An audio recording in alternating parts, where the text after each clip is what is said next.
Aleluia!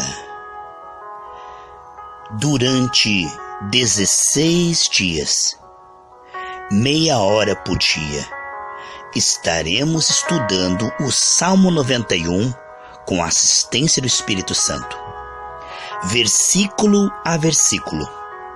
Vamos crescer na graça e no conhecimento de Deus. Estes estudos são um oferecimento dos amigos e mantenedores das igrejas Gerados pela Graça e Life by Grace Church.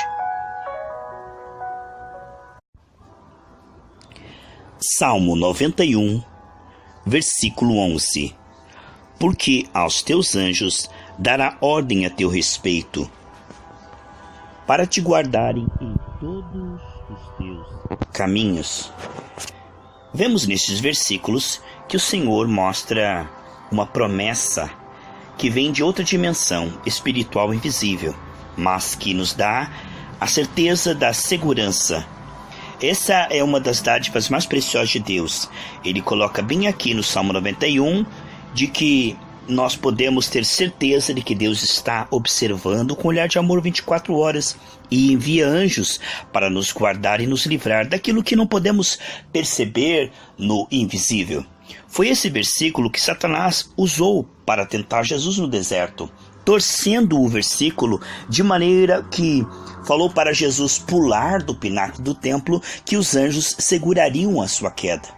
Não é isto que diz o texto. O texto diz que se porventura tropeçarmos em alguma pedra, por acidente, o Senhor sustentará, o Senhor cuidará, pois não estamos voluntariamente tentando a Deus, nem procurando o mal, mas sim, simplesmente é um acidente. Vemos, amados, que quem envia os anjos, de acordo com esse texto, ele dará ordem aos anjos. Ninguém dá ordem a anjos, ninguém foi chamado para orar a anjos. A Bíblia diz que devemos tomar cuidado com aqueles que se fazem de humildes e cultuam a anjos. Nós devemos cultuar somente ao Senhor Deus e orar a Deus Pai no nome do Senhor Jesus Cristo, na unção e direção do Espírito Santo. Esta é a forma correta de acordo com a Bíblia. É claro que vivemos num país laico onde as pessoas têm liberdade de religião e orar a quem elas quiserem. Buda, Krishna, Alá, eles são livres para clamarem a quem quiser. Mas como estamos ensinando a Bíblia, devemos mostrar o que a Bíblia diz para aqueles que quiserem e creem. Não estamos aqui para forçar, não estamos aqui para dizer para você o que você deve fazer, mas sim orientar aqueles que quiserem fazer de acordo com a palavra de Deus, mostrar a forma como a Bíblia nos ensina. E a Bíblia nos ensina não orar a anjos, não clamar a nenhum outro nome, não orar a São Expedito, São Benedito, a nenhum nome, mas somente orar a Deus, em nome do Senhor Jesus Cristo. Muitas pessoas pensam que estão acendendo velas aos anjos e realmente estão fazendo algo a Deus. Os anjos de Deus já estão na luz, não precisa da luz de velas. Quem precisa da luz de velas é quem está em trevas, são os anjos caídos, os demônios. Muitas pessoas estão fazendo sacrifício a demônios pensando que estão servindo a Deus, ou fazendo correntes de oração a anjos que são de Deus, que não atendem campanhas de oração de homens. Pessoas que fazem campanhas de oração a São Gabriel, São Miguel e fazem rezas aos anjos. Isto, de acordo com a palavra de Deus, é antibíblico. Pois o Senhor não manda nós orarmos a anjos, cultuarmos a anjos, nem nos dobrarmos e prostrarmos diante de anjos. É Deus que dará ordem a nosso respeito. Quando nós oramos a Deus, Deus é quem envia anjos. Anjos não obedecem oração de homens.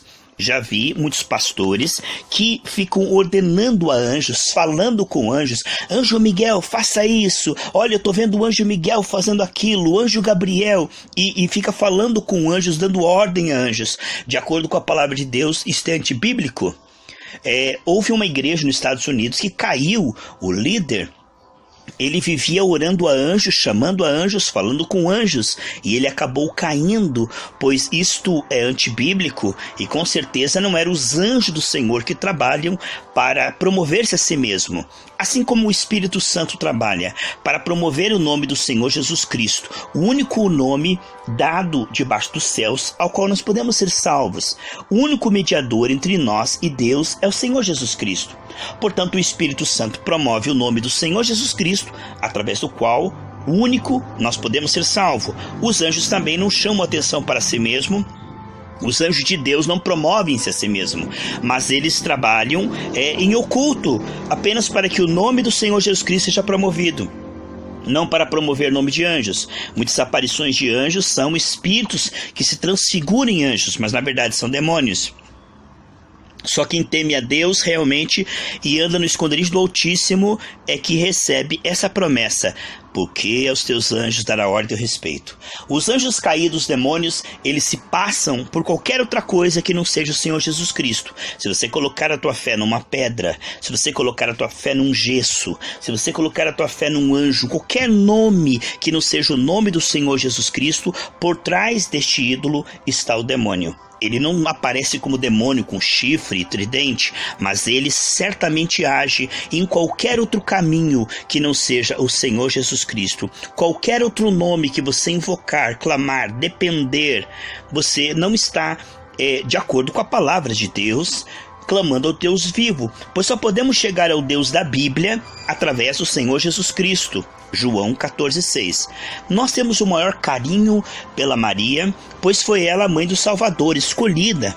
Ela foi bem-aventurada, bendita, por dar o seu ventre para que o nosso Senhor viesse a nascer. Ela, a si mesmo, se chama de serva. Quando o anjo Gabriel aparece para ela, você pode ler isso em Lucas capítulo 1, e ela diz: eis aqui a serva do Senhor.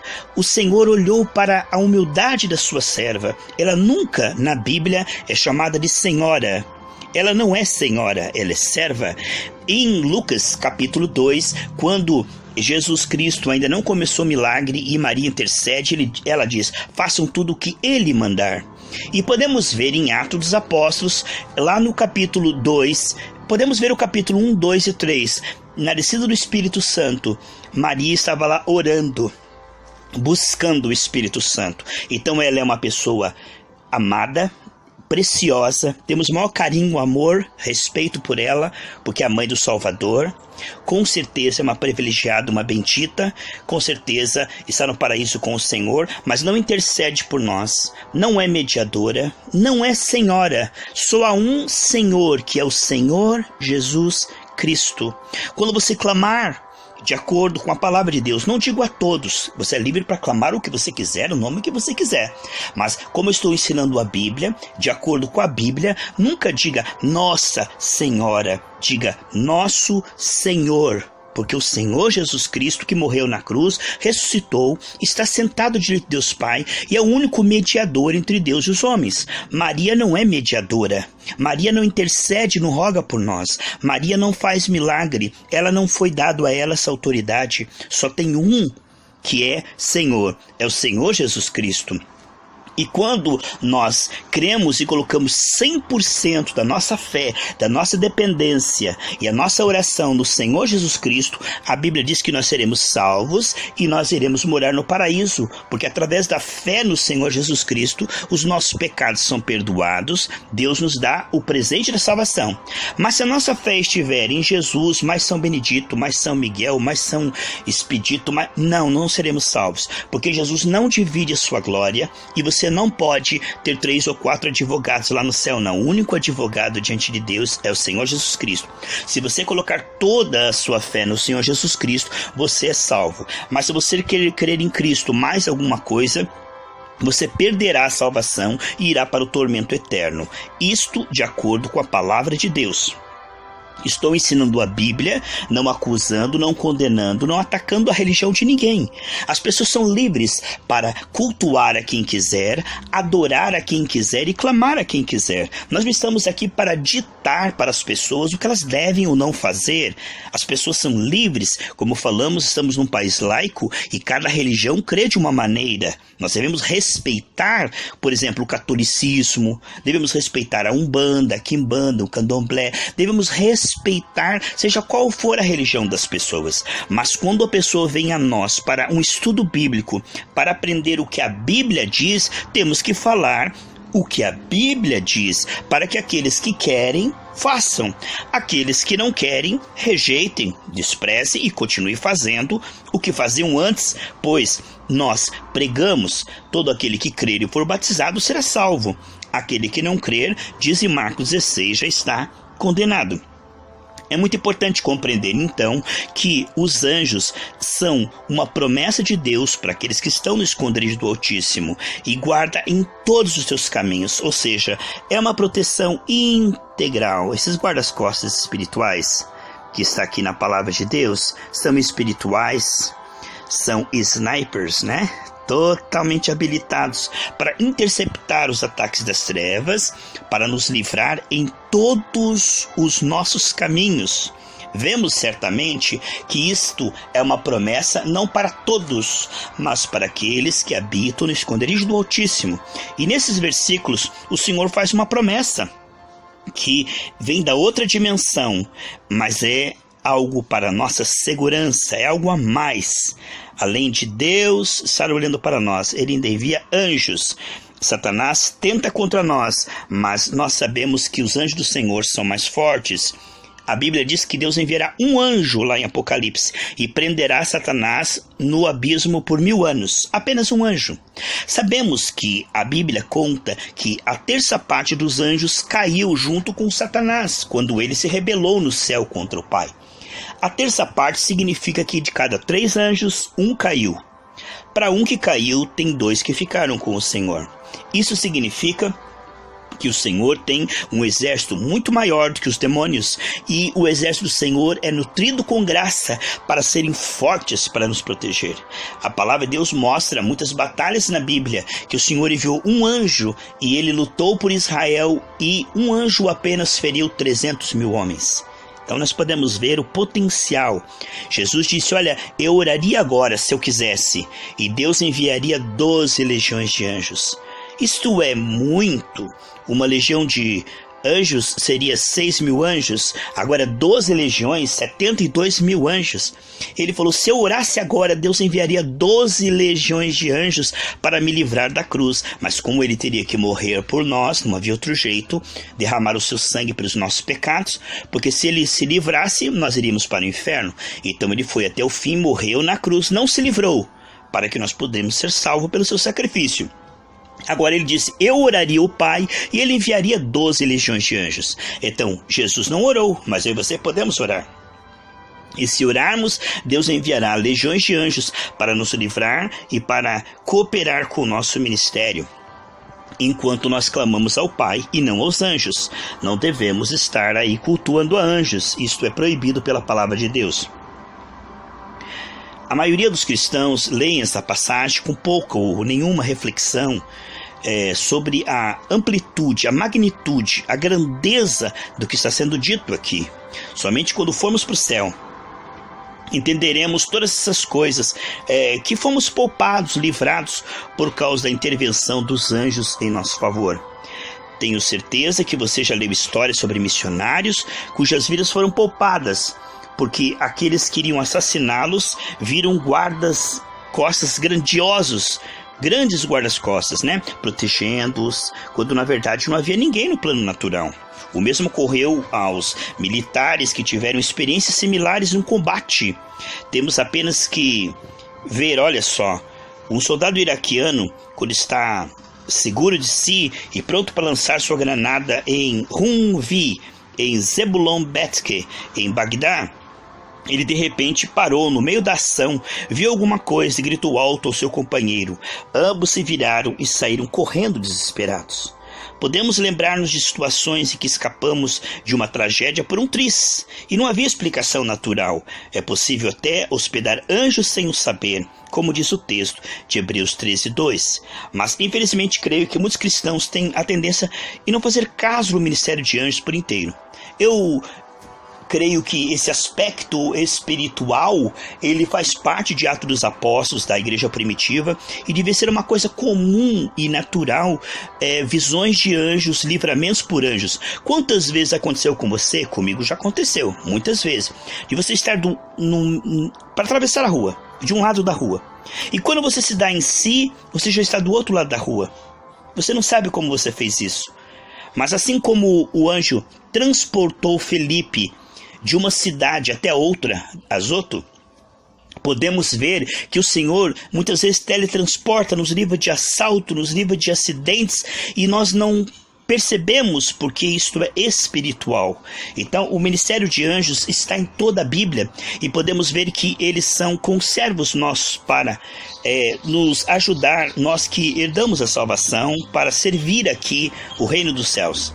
Podemos ver que isso é uma coisa comum, é uma coisa verdadeira e real. Muitas pessoas acham fantasiosa, acham absurdo, mas na verdade, se está na Bíblia, nós cremos e vamos usufruir desses livramentos.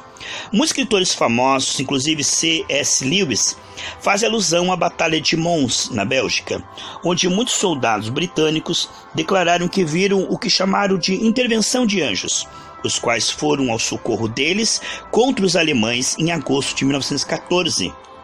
De acordo com o relatório desses homens, essa assistência angelical não poderia ter vindo em momento mais perfeito, pois eles estavam sendo arrasados por investidas alemãs persistentes. Sabemos que, através do exército alemão, Hitler queria implantar algo para destruir o povo judeu. E Deus tem uma promessa para o povo judeu assim que ele terminar a dispensação da graça a qual nós estamos agora, a igreja for arrebatada. Deus tem um tratamento com Israel, onde o anticristo, Maitreya, atacará Jerusalém, cercará Jerusalém com míssil, e eles subirão aquele monte, como diz em Lucas 13:35, Baruch Rabá B'Shem Adonai. Eles subirão o monte e clamarão a Jesus, bendito que vem em nome do Senhor. Eles rejeitam o Messias, eles creem em Deus Pai, mas eles não creem em Jesus como Messias. E quando vier o anticristo e atacar Jerusalém, então eles lembrarão da promessa, clamarão ao Senhor Jesus Cristo, e ele virá após os 7 anos de tribulação, onde a igreja estará nas bodas do Cordeiro, e nós viremos com o Senhor, e com um assopro ele lançará para as profundezas da terra a besta, o falso profeta, o anticristo. Podemos ver que Deus tem um tratamento com Israel. E se, no caso, Hitler tivesse tido sucesso na Segunda Guerra, certamente ele teria exterminado com todos os judeus. E como Deus tinha uma promessa para com o povo judeu, o povo hebreu, Deus operou junto com os ingleses, americanos e soldados aliados contra Hitler, pois quem estava operando em Hitler para colocar aqueles judeus nos fornos e exterminar os judeus era o diabo. Então Deus pelejou a favor de Israel, pois ele é chamado o Deus de Israel. Vemos então que hoje Israel está como que rejeitando o Messias, o Evangelho. Não há salvação para os judeus fora de Jesus. Não estamos falando a nível de salvação eterna. A salvação para judeus, gentios, gregos, todos, é crendo no Senhor Jesus Cristo. Não é porque eles são o país de Israel que eles são salvos. Não. Para eles serem salvos, eles têm que crer no Senhor Jesus Cristo e recebê-lo como seu único e suficiente Salvador. Aqueles que não recebem não serão salvos. Mas como Deus tem uma promessa para com a nação de Israel, veja como eles são prósperos, têm bastante e tecnologia, riqueza, como é um país privilegiado. Você pode ver, Israel é um país pequenininho, muito pequenininho, um triângulo ali que separa a África da Europa, ali algo muito pequeno, e ele está cercado de 1 bilhão de árabes e eles não conseguem destruí-lo. Você pode ver como Deus protege. Deus envia o anjo, Miguel, o qual protege a nação de Israel. Por quê? Porque Deus tem um plano com Israel após tratar com a igreja. Então este plano que está esperando que acontecerá em Jerusalém. Portanto, Jerusalém não será destruída. Hoje é uma cidade em guerra, uma cidade dividida, mas sabemos que Deus tem um plano. Deus, veja como ele é chamado Deus de Israel e Jerusalém é a sua capital. Aqui podemos ver que, embora os judeus nessa época não estão sendo salvos, eles têm uma aliança, por causa que Deus falou com Abraão e com Davi. Então, não uma aliança de salvação, pois só judeus messiânicos que recebem o Senhor Jesus Cristo serão salvos, mas sim tem uma aliança com Israel para o seu tempo próprio. Então vemos que ele protege agora, para que ela não seja totalmente destruída, dissolvida, exterminada, e uma dispensação após o arrebatamento da igreja para salvar os judeus que creem e que receberem ao Senhor Jesus Cristo. Então vemos que nessa batalha, o que diz C.S. Lewis é que Deus estava pelejando junto com os britânicos contra os soldados alemães de Hitler. Há uma versão similar à história de Mons, contada por prisioneiros alemães, os quais descrevem um exército de fantasmas armados com arcos e flechas, comandados por uma figura muito alta, montado em um cavalo branco que incitava as tropas inglesas a irem adiante. Diversos diários e cartas mostram que em 1915 os britânicos aceitaram a crença de que um evento sobrenatural ou extraordinário havia realmente acontecido. Historiadores militantes que estudaram essa cena de batalha na Bélgica incluíram entusiasmados o aparecimento de anjos em Mons em seus escritos. Em outro lado dessa batalha, alguns dos últimos guardas a se retirarem perderam-se na área da Floresta Mormal e cavaram para fazer uma última resistência. Um anjo apareceu e os guiou por um campo aberto até uma estrada escondida e afundada, a qual os permitiu escapar. A Inglaterra tem uma longa história em unir o celeste ao militar. Coisa tremenda esse testemunho que nós podemos ver, meus amados irmãos, onde os anjos estavam pelejando por Israel. Sabemos, amados, que o Senhor disse para Abraão: serei amigo dos teus amigos e inimigo dos seus inimigos. A Bíblia diz que Deus prosperará aquele que ora pela paz em Jerusalém. Nós sabemos que os judeus são inimigos da pregação do Evangelho, em grande maioria rejeitam o Evangelho. Estava vendo outro dia um missionário americano que foi pregar em Jerusalém, foi escorraçado, roubaram o seu microfone e o proibiram de pregar o Senhor Jesus Cristo. Agora, esses mesmos judeus, quando foram expulsos pelos alemães, foram até os Estados Unidos, foram bem recebidos. Por causa de sua fé, quase foram mortos, mas eles tiveram carinho, eles foram bem recebidos com amor lá nos Estados Unidos. E agora eles não conseguem nem ouvir o que os americanos têm a dizer a respeito do Senhor Jesus Cristo. Mas devemos não ser inimigos dos judeus, jamais. Mesmo que eles estejam contrários ao Evangelho, nós devemos amar os judeus. Muitos dizem que esse período a igreja substituiu Israel e que nós devemos perseguir os judeus porque eles mataram a Cristo. Não devemos perseguir os judeus, pois através deles que vieram os profetas e a Bíblia para nós. A não ser o livro de Lucas, todos os livros de Gênesis e Apocalipse foram escritos pelos judeus, então inspirados pelo Espírito Santo. Então não devemos pensar que a igreja substituiu Israel, não. Este é um período onde Deus está operando através da igreja, sim, com certeza, mas Deus tem um plano com Israel ainda após o arrebatamento da igreja. Não devemos ser antissemitas. Antissemitismo não vem de Deus. Odiar Israel, perseguir Israel nunca dará certo. Podemos ver o que aconteceu com a Venezuela. Assim que o presidente da Venezuela amaldiçoou a Israel, diz: eu amaldiçoo Israel desde as minhas entranhas. Passou alguns meses, ele teve um câncer nas entranhas, clamou aos deuses, colocou crucifixo, mas não teve jeito, morreu. Porque Deus disse: eu amaldiçoarei os que te amaldiçoarem. e abençoarei os que te abençoarem. Deus tem uma bênção para aqueles que oram por Israel e que amam Israel como a menina dos olhos do Senhor. Não digo que serão salvos, mas digo que Deus tem um plano com Jerusalém e com Israel.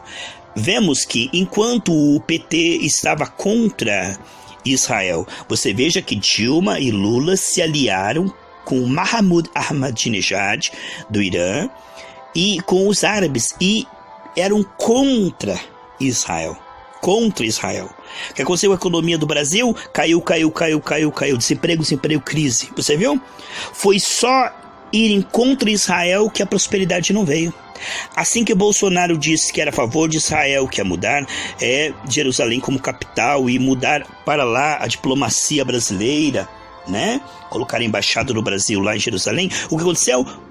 O dólar começou a cair, o real começou a ser o dinheiro mais valorizado do planeta e a bolsa alcançou picos que nunca tinha alcançado em décadas. O que nós estamos falando é: prosperem os que oram por Jerusalém, por Israel. Isso é matemático. Por que os Estados Unidos é o país mais forte do planeta? Porque eles protegem Israel. Qualquer ataque, eles vão lá com aviões, com caças. Eles protegem, eles amam Israel. E a nação que ama e protege Israel será próspera. Mas as nações que lutam contra Israel é terremoto, é praga, é miséria, tudo dá errado, é guerra interna um contra os outros, não tem paz. Você está vendo? Então, o Senhor tem abençoado aquela nação, pois tem um plano ainda com aquela nação. Não digo de salvação, porque o plano de salvação é somente em Cristo. Não importa se é judeu, árabe, ou gentios, ou americanos, ou brasileiros, só há salvação no Senhor Jesus Cristo. Mas a nível dispensacional, Deus tem ainda um plano com Israel, não desistiu de Israel, pois a queda deles fez com que a igreja aparecesse, mas logo Deus vai tratar com eles. Então, nunca fale mal de Israel, nunca amaldiçoe Israel, ore por Israel, ame os judeus e você será também abençoado. Pois temos que entender que isso é um aspecto espiritual. Ora, se Deus diz que vai vir para Israel, se Deus diz que Jerusalém é a capital, aonde que o inimigo vai atacar? Onde é que está o termômetro do mundo? Jerusalém. Por que Jerusalém chama-se a cidade da paz? Jerusalém. Shalom, Salem. Aqui está, paz. Por que tanta bomba guerra? Porque o inimigo quer contradizer. Porque ele quer dizer: Deus é Deus de Israel, é lá que eu vou atacar. Jerusalém é a cidade da paz, é lá que eu vou fazer a guerra e soltar mísseis. Então nós devemos compreender que Deus tem enviado anjos e livrado aquele país tão pequenininho. O tamanho do estado do Sergipe, algo tão pequenininho ali, amados. Cercado por muitos países árabes. Quantas vezes a ONU vai contra o Estado de Israel? Mas você pode entender porque o Brasil tem uma aliança tão grande com Israel e o Brasil não tem terremoto, não tem furacão, não tem tempestades. Você pode ver como o Brasil, tudo que planta dá, é o maior celeiro do mundo, tudo que coloca nessa terra é abençoado. Sabe por que o Brasil é tão abençoado? Porque o Brasil é uma nação irmã de Israel. O Brasil tem um aspecto muito importante com Israel. Quando foi votado se ia criar o Estado de Israel, estavam lá fazendo a votação na ONU se ia ter Israel ou não. Então teve um empate lá, 3-3. 3 dizendo pode ter Estado de Israel, 3 dizendo não vai ter Estado de Israel coisa nenhuma, não tem que ter país para judeu não. Então quando teve um empate, um brasileiro chamado Oswaldo Aranha deu o voto de Minerva, ou seja, o voto decisivo que desempatou. E o voto do Oswaldo Aranha foi favorável ao Estado de Israel. Por isso que a nação de Israel tem o maior carinho pelo Brasil, porque um brasileiro teve o voto que criou a nação de Israel. Coisa tremenda, né, irmãos? Isso nos deixa muito felizes. E você pode ver, amados, que se você cortar do B, olha, se cortar do B, aquela parte de baixo fica um R, a palavra Brasil, tirando o B, virando R, fica Israel. Então, o Israel espiritual, você pode ver como o Brasil, ele envia missionários para o mundo inteiro, é o celeiro de missionários, é um Israel espiritual. Então temos que ter muito carinho e compreender isso, que nós temos uma ligação muito forte com a nação de Israel, com os judeus. Também amamos os árabes, temos o maior carinho, não temos nada contra os árabes. Tem muitos árabes que receberam o Senhor Jesus Cristo também, e devemos respeitar os árabes. pois eles também são filhos de Abraão. Nós sabemos que Abraão teve um filho com Agar, e dali saiu ismaelitas, da onde vieram os árabes. Então temos que ter um amor por eles. É claro que não aceitamos a sua doutrina, não, mas nós amamos eles como pessoas, seres humanos, como filhos de Abraão. Compreendemos que a palavra de Deus mostra que de Isaac viria a descendência Davi, de Davi viria o Senhor Jesus Cristo, o Messias prometido. Os árabes não creem, assim como os judeus, que Jesus seja o Messias. Os árabes creem que o Messias único que existiu, né? No caso, Alá falou com Muhammad, que é Maomé. Essa é a fé deles, vamos respeitá-los. Assim, os judeus não creem que Jesus é o Messias, porque eles confundem essas duas vindas de Jesus.